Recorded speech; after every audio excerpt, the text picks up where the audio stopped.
He was a man who was kidnapped by pirates as a young man, a man who laughed at his captors and told them that when he was freed, he would return and crucify them all. The pirates thought he was joking. They mocked him, they demanded a ransom, and when the ransom was paid and he was released, he gathered a fleet, hunted down every single one of them, and carried out his promise, nailing them to crosses as he had said he would. He was a man who was kidnapped, humiliated, and threatened, and he responded not with fear, but with a cold, calculating fury that would become the hallmark of his life.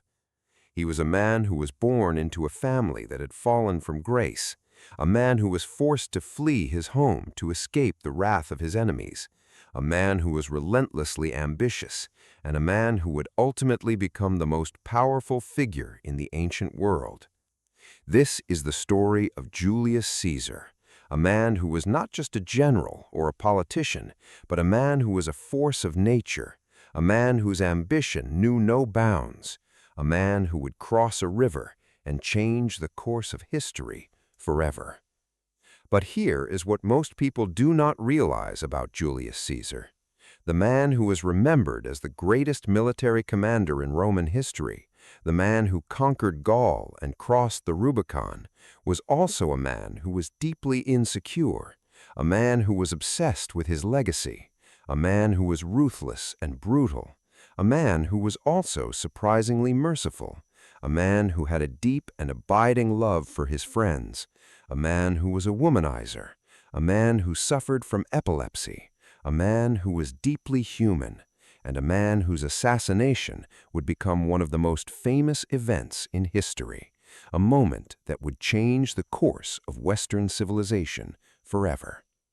To understand Julius Caesar, you have to go back to the beginning, to the crowded, chaotic streets of Rome, where he was born on July 12, 100 BC, into a world of immense privilege and immense danger.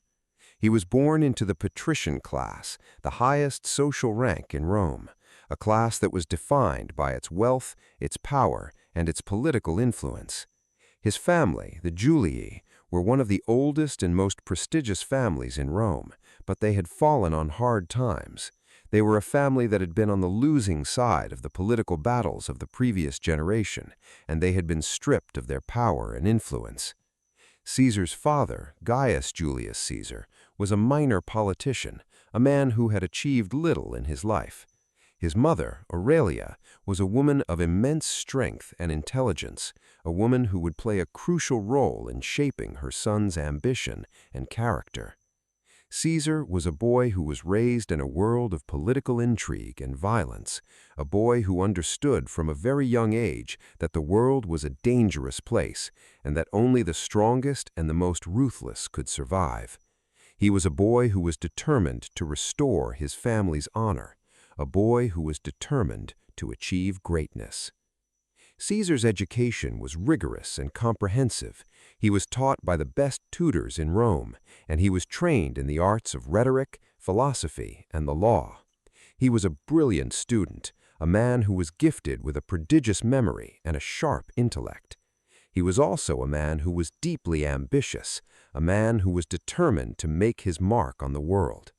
He began his career in politics at a young age, rising through the ranks of the Roman political system, a system that was defined by corruption, violence, and rivalry.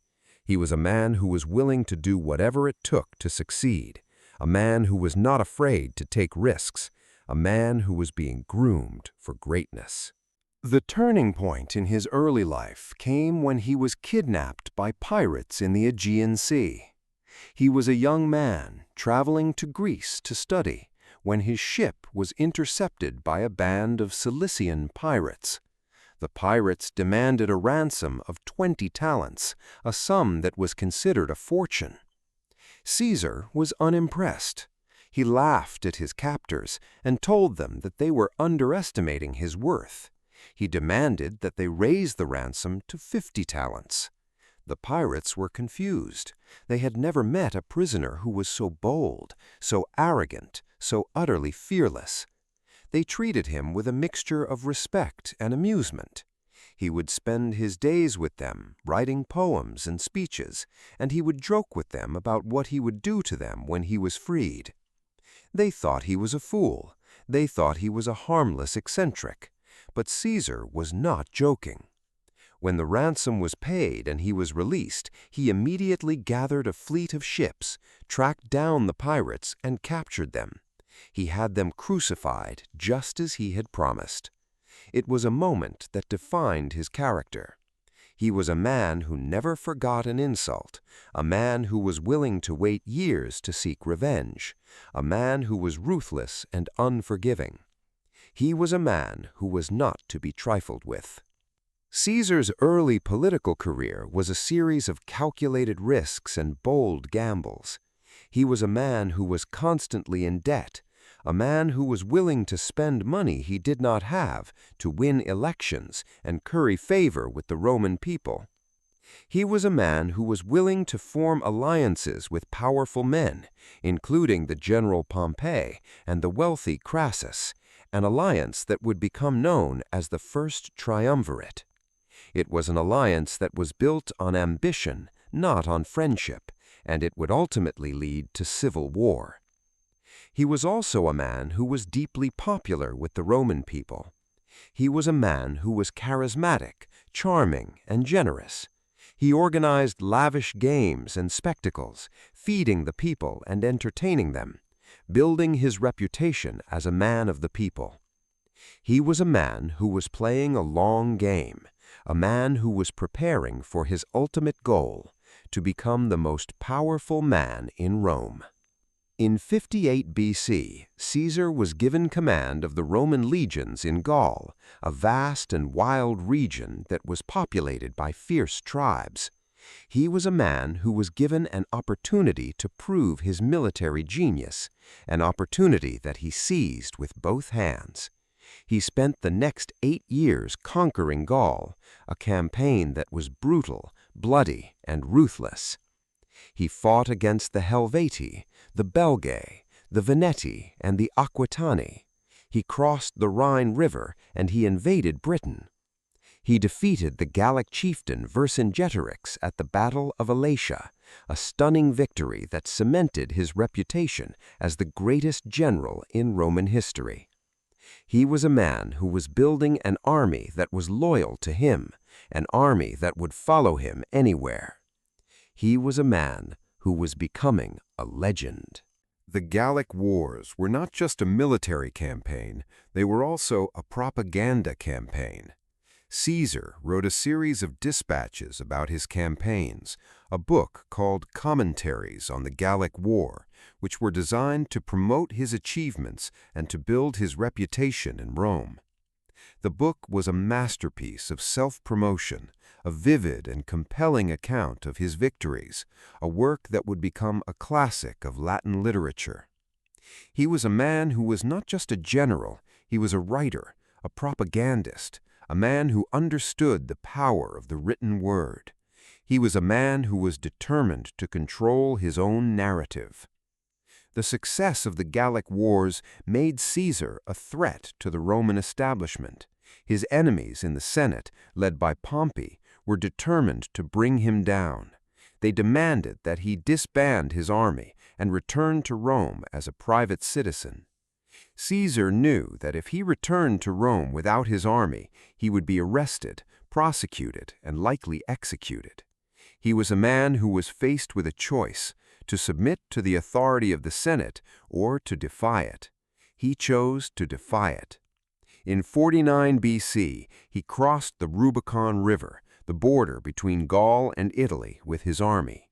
It was an act of war, a moment that would change the course of history. He famously declared, "The die is cast." He was a man who had crossed the point of no return, a man who was determined to seize power. The civil war that followed was brutal and bloody. Caesar marched on Rome, capturing the city without a fight. He pursued Pompey to Greece, where he defeated him at the Battle of Pharsalus. Pompey fled to Egypt, where he was assassinated by agents of the Egyptian king. Caesar was now the undisputed master of the Roman world. He was a man who had achieved everything he had ever dreamed of. He was a man who was at the height of his power. He was a man who was determined to reform the Roman state, to build a new Rome that would be strong, efficient, and just. He was a man who was a visionary, a man who was not afraid to challenge the old order. Caesar's rule was marked by a series of reforms. He reformed the calendar, creating the Julian calendar, which would be used for centuries. He reformed the Roman legal system, creating a new code of laws. He reduced the size of the grain dole, a welfare program that had become a burden on the state. He granted citizenship to many of the inhabitants of the provinces, integrating them into the Roman system. He was a man who was building a new Rome, a Rome that was modern, efficient, and prosperous. He was a man who was a visionary, a man who was determined to leave a lasting legacy. But his success also made him enemies. He was a man who had seized power by force, a man who had destroyed the Roman Republic. Many of his enemies believed that he was a tyrant, a man who was determined to become king. They were afraid of his power, and they were determined to stop him.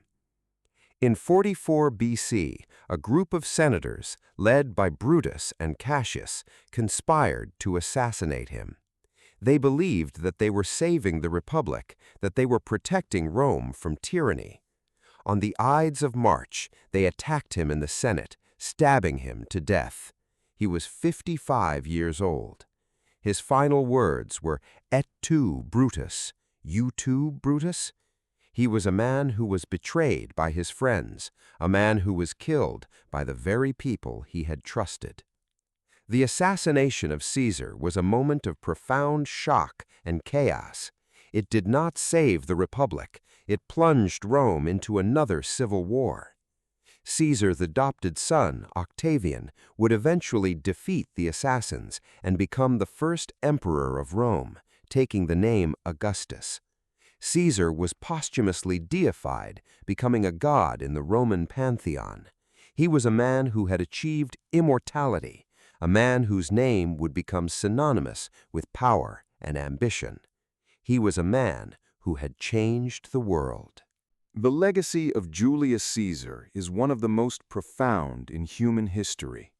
He is remembered as one of the greatest military commanders in history, a man whose tactical brilliance and strategic vision transformed the art of war.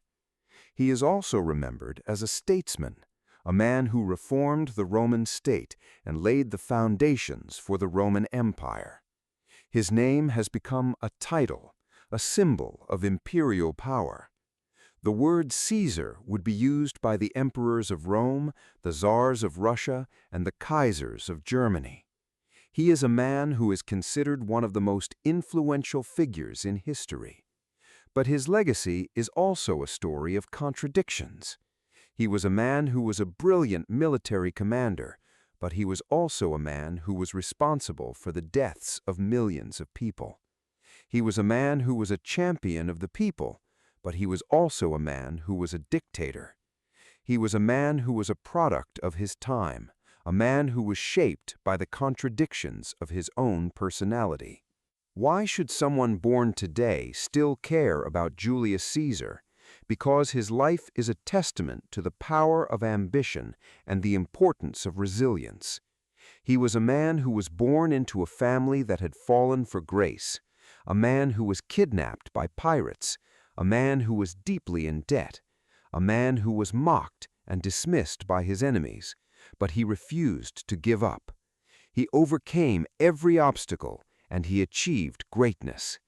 He showed us that the most important thing is not the obstacles we face, but the way we respond to them. He showed us that the pursuit of excellence is a noble endeavor, and that it is never too late to change the world.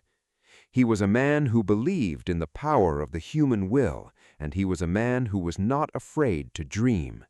He was a man who changed the world, and his story will continue to inspire generations to come.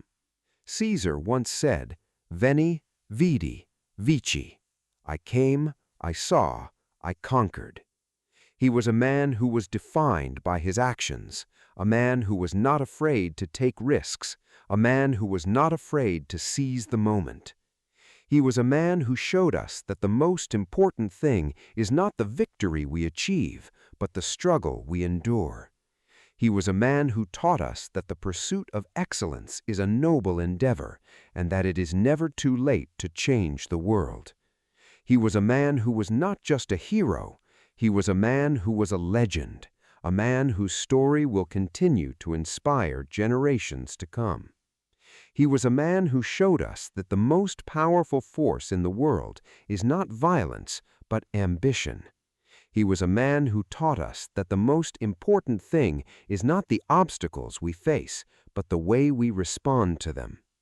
He was a man who showed us that even in the darkest hour, hope is possible, and that the human spirit is indomitable. He was a man who changed the world, and he will never be forgotten. He was a man who showed us that the most important thing is not the success we achieve, but the difference we make in the world. He was a man who showed us that the pursuit of excellence is a noble endeavor, and that it is never too late to change the world. He was a man who was not just a hero, he was a man who was a legend, a man whose story will continue to inspire generations to come. He was a man who showed us that the most powerful force in the world is not violence, but ambition. He was a man who taught us that the most important thing is not the obstacles we face, but the way we respond to them. He was a man who showed us that even in the darkest hour, hope is possible, and that the human spirit is indomitable. He was a man who changed the world, and he will never be forgotten. He was a man who showed us that the most important thing is not the success we achieved, but the difference we make in the world. He was a man who showed us that the pursuit of excellence is a noble endeavor, and that it is never too late to change the world. He was a man who was not just a hero, he was a man who was a legend, a man whose story will continue to inspire generations to come.